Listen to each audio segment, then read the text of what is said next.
तो भाई इस बारे में तो हम बहुत बार बात कर चुके हैं कि सीएसके वाले आईपीएल 2026 के लिए राजस्थान रॉयल्स से संजू सैमसन के लिए ट्रेड कर रहे हैं। बीच में यह खबर भी सामने आई थी जो कि मैंने आपको ऑलरेडी कई बार बताई है कि राजस्थान रॉयल्स ने फिलहाल सीएसके के सामने यह शर्त रखी है कि अगर आपको हमसे संजू सैमसन चाहिए तो बदले में आपको हमें देना होगा किसको, रविचंद्रन अश्विन और शिवम दुबे को। तब से कोई भी ऑफिशियल अपडेट यहां पर सामने नहीं आई है कि सीएसके वालों ने इस शर्त को कबूल करा या नहीं करा है, लेकिन हां सीएसके वाले एक डील के लिए तैयार हैं कि भैया सिर्फ अश्विन देंगे, साथ में 8 करोड़ रुपए और दे रहे हैं बजट में, तुम उसका इस्तेमाल करके किसी और को खरीद लेना और हमसे अश्विन ले लेना, लेकिन हम शिवम दुबे नहीं देंगे। इसके बाद राजस्थान ने शर्त रखी, नहीं भैया ऐसे नहीं चलेगा, हमको अश्विन और 8 करोड़ नहीं चाहिए, हमको अश्विन भी चाहिए, अश्विन के साथ साथ दुबे भी चाहिए, तभी हम जाके संजू सैमसन की ट्रेड डील फाइनल करेंगे। लेकिन कल के दिन भाई एक और कहानी सामने आती है, एक और ट्रेड डील सामने आती है जिसके लिए सीएसके जो है काफी उतावली है। ऐसा कहा जा रहा है कि सीएसके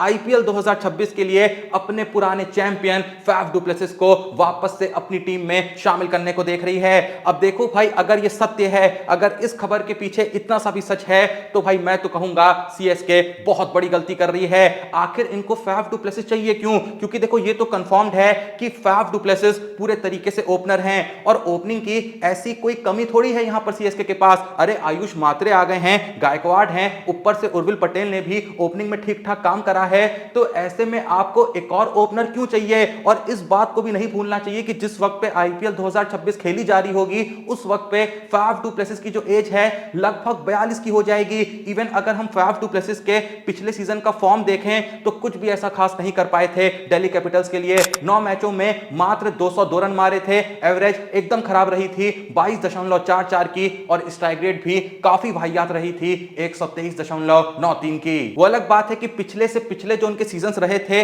अच्छे खासे रहे थे, जो उन्होंने 3 सीजन आरसीबी के लिए खेले। जैसे कि अगर आईपीएल 2024 की बात करें, वहां 15 मैचों में 438 रन बनाए, लगभग 30 की एवरेज थी, 161 की स्ट्राइक रेट थी। उससे जो पिछला सीजन रहा था साल 2023 का, वहां 14 मैचों में 730 रन जड़ दिए थे, 56.15 की एवरेज और 153.68 की स्ट्राइक रेट से। 2022 का सीजन भी जो आरसीबी के लिए पहली बार उन्होंने खेला था, वहां भी उनकी परफॉर्मेंस अच्छी खासी रही थी। 16 मैचों में 468 रन जड़े थे, 31 की औसत और 127 की स्ट्राइक रेट से। और उससे भी पिछले सीजन जो वो सीएसके के लिए खेल रहे थे वहां भी कमाल कर रहे थे। जैसे कि साल 2021 में 16 मैचों में 633 रन जड़ दिए थे, 45 की औसत और 138 की स्ट्राइक रेट से। और उससे पिछला सीजन भी जो सीएसके के लिए खेला था, वहां भी 13 मैचों में 449 रन जड़े थे, लगभग 40 की औसत और 140 की स्ट्राइक रेट से। लेकिन भाई इस फॉर्म के बेसिस पे ये नहीं डिसीजन लेना चाहिए कि साल 2026 के सीजन के लिए हम फैफ डु प्लेसिस को अपनी टीम में शामिल करें, क्योंकि आपके पास अच्छे खासे ओपनर्स हैं, क्यों आप फैफ के पीछे पड़े हुए हैं? यहां पर देखो मसला पता है क्या है,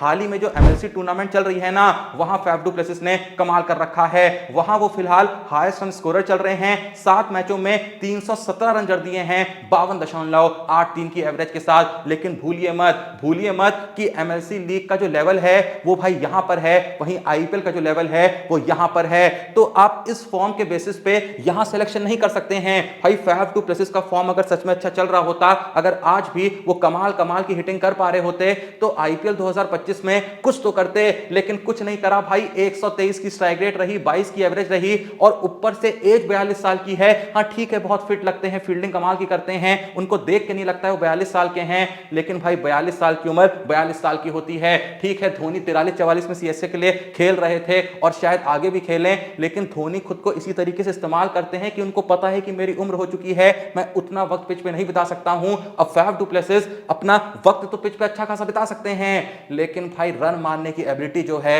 वो कंपैरेटिवली उनकी नीचे आ चुकी है। अब सीएसके जिद्दी होगी तो भाई ये डील करके रहेगी, लेकिन मेरे हाथ में अगर ये डिसीजन लेना होता तो मैं तो ये डील बिल्कुल नहीं करता। आप लोग का इस बारे में जो भी सोचना हो जल्दी से कमेंट सेक्शन में जरूर बताइएगा। इससे आगे बढ़े तो भाई देखो, जब से आरसीबी आईपीएल 2025 जीती है ना, तो पता नहीं तुमने ये बात नोटिस करी या नहीं करी, सच में भाई उनके साथ कुछ भी अच्छा नहीं हो रहा है। लोग करने को बातें तो ये भी कर रहे थे कि पूरे देश में तब से कुछ नहीं अच्छा हो रहा है, क्योंकि उसके बाद से ना जाने क्या क्या हो गया। एक वो एयरप्लेन क्रैश हुआ था, वो हो गया, उसके बाद केदारनाथ घाटी में हेलीकॉप्टर क्रैश हो गया, उसके अलावा बहुत बड़ी बड़ी घटनाएं हुई, ऐसा लोगों ने कहा। लेकिन देखो, मैं यहां पर ये फिजूल बातें नहीं करूंगा, मैं आरसीबी की जीत को इन सब घटनाओं से रिलेट नहीं करूंगा। लेकिन फिलहाल मैं एक चीज तो भाई यहां पर 100% कहना चाहूंगा कि खुद आरसीबी के साथ भी जब से वो लोग आईपीएल ट्रॉफी जीते हैं कुछ भी अच्छा नहीं हो रहा है, क्योंकि भाई आईपीएल ट्रॉफी जीतने के जस्ट एक दिन बाद क्या होता है, स्टैम्पेड में 11 आरसीबी फैन अपनी जान गंवा देते हैं और 50 लोग यहां पर घायल हो जाते हैं। उसके बाद आरसीबी के जो मार्केटिंग हेड हैं उनको अरेस्ट कर लिया जाता है और भी कुछ ऑफिशियल्स को आरसीबी के अरेस्ट करा जाता है। उसके बाद कर्नाटक क्रिकेट एसोसिएशन के जो प्रेसिडेंट हैं वो रिजाइन कर देते हैं। जब से स्टैम्पेड हुआ, जब से आरसीबी ट्रॉफी जीती, तब से भाई आरसीबी के किसी भी सोशल मीडिया प्लेटफॉर्म पे कोई भी पोस्ट देखने को नहीं मिली है। और हाल ही में आरसीबी के बॉलर यश दयाल पे काफी बड़े बड़े यहां पर एलिगेशंस लगे हैं एक लड़की के द्वारा कि वो बहुत ही गंदी गंदी चैट्स उनको भेजते थे, बहुत अजीब अजीब बातें करते थे, अलग अलग जगह ले जाके उनका कुछ फायदा उठाया गया है। ऐसी भाई बहुत सी चीजें खुद आरसीबी के साथ खराब हो रही हैं जब से आरसीबी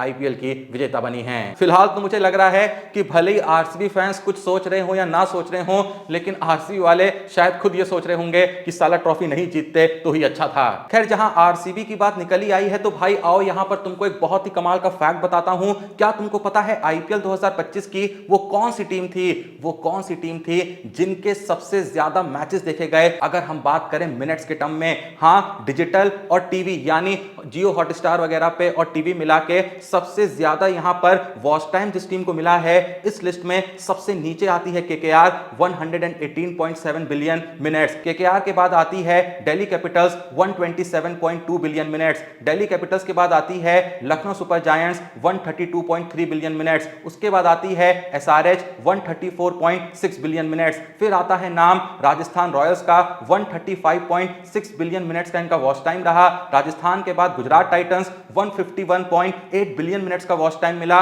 उसके बाद आती है चेन्नई सुपर किंग्स जिनको 166.7 बिलियन मिनट्स का वॉच टाइम मिला। सीएसके के बाद आती है पंजाब किंग्स जिनके मैचेस को टोटल 185.1 बिलियन मिनट्स का वॉच टाइम मिला। पंजाब के बाद आती है मुंबई इंडियंस जिनको 204.2 बिलियन मिनट्स का वॉच टाइम मिला। और मुंबई के बाद आती है नन अदर देन आरसीबी जिनको 207.6 बिलियन मिनट्स का वॉच टाइम मिला। अब जो भी ये वीडियो देख रहा है, आप लोग बताएं कि आखिर आपने इन सभी टीमों में से किन टीमों के मैचेस सबसे ज्यादा देखे। हर कोई इस सवाल का जवाब ऑनेस्टली कमेंट सेक्शन में जरूर बताना। बाकी भाई कुछ नहीं, यहीं पे इस वीडियो का अंत करते हैं, मिलते हैं नेक्स्ट वीडियो में। तब तक के लिए जय हिंद, धन्यवाद।